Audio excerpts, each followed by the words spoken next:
Bo día, amigos, benvidos a Chernobyl 5. Vai ser xa o último capítulo sobre a serie Chernobyl. Ben, hoxe, o capítulo de hoxe vai sobre a fusión nuclear. Ben, digo fusión, podese confundir coa palabra fisión, basicamente só hai unha vocal, e significan cousas completamente distintas. O motivo sobre todo para que vexades que sempre, igual que en toda empresa, sempre hai que facer incorporacións tecnolóxicas, non isto na enerxía tremendamente relevante. Ben, a reacción que estamos traballando, que é a reacción que se utiliza en todos os reactores nucleares do mundo, absolutamente en todos, son reactores de fisión. Fisión. Que significa fisión? Fisión, rotura. Vale? Fisis, de griego, significa romper. Vale? Por tanto, por que decíamos romper? Porque tiñamos un átomo de uranio con un peso atómico bastante grande, 92, disparábamos un neutrón e o separábamos en átomos máis pequenos, en criptón, que ten 36 de número atómico, e bario 56. Ben, que significa a fusión? Ben, é unha reacción moi habitual no universo. De feito, o Sol, de acordo, toda esa luz que nos chega do Sol parte dunha reacción nuclear de fusión. De que está feito o Sol, precisamente? Pois o Sol está feito basicamente de tres elementos. Non hai máis. Non hai ferro, nin aluminio, non hai pedra ninguna. Só hai hidróxeno, en varios isótopos, de acordo? E helio. Todos en un remexido.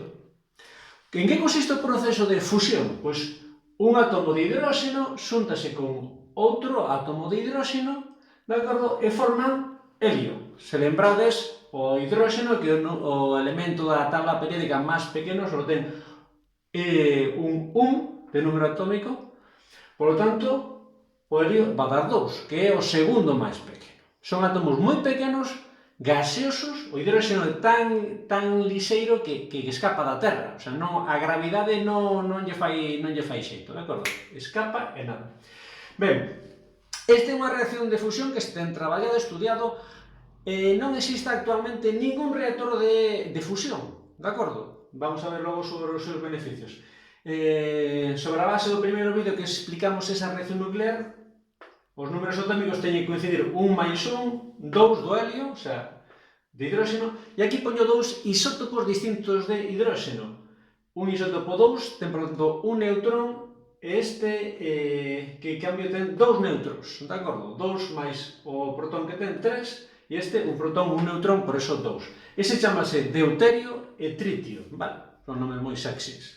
Ben, pois un isótopo de deuterio xúntase con outro de tritio e nos vai a dar un átomo de helio, un gas noble, de acordo? Que ten número máxico 4, o sea, 2 protóns, 2 neutróns, vai nos sobrar un neutrón que sale por aí, de acordo? E hai un desprendemento de enerxía. Ben, vamos agora a comparar a fisión que habíamos traballado todos estes vídeos anteriores coa fusión, de acordo? Que sigue todavía en período experimental, de acordo? E vamos a ver sobre todo algunhas das dificultades que ten este proceso.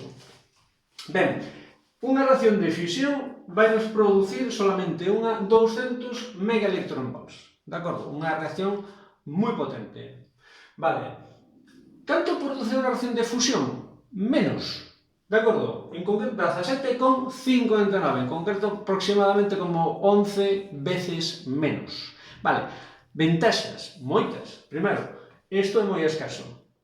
E aparte, xa habíamos visto que enriquecer o uranio é un proceso moi caro. De acordo? Moi caro e tamén se gasta moitísima enerxía. De acordo? Ventaxas da fusión. Hidróxeno hai a dolor.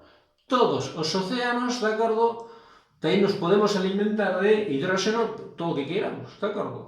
De todo que se nos ocurra que teña hidróxeno por aí, a auga, de acordo, pois se pode extraer, por tanto, isótopos de hidróxeno e de forma tremendamente barata, de acordo, podíamos ter unha fonte de enerxía brutal, o sea, solamente 11 veces, pero desde logo con isto que é tremendamente barato, de acordo? É moi abundante.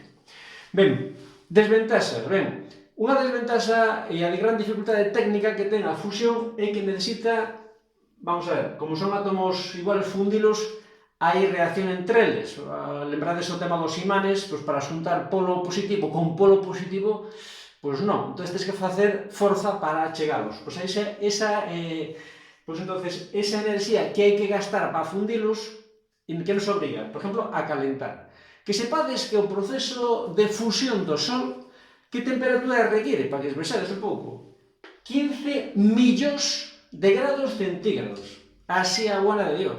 Para que vexades que, home, ten unha dificultade técnica moi evidente. Outra ventaxa tamén que ten é que non hai refugallos radiactivos moi perigosos e, ademais, en calquera momento, en cuanto quitemos a temperatura, prácticamente se apaga o reactor, non ten as grandes dificultades que ten apagar un reacción de fisión.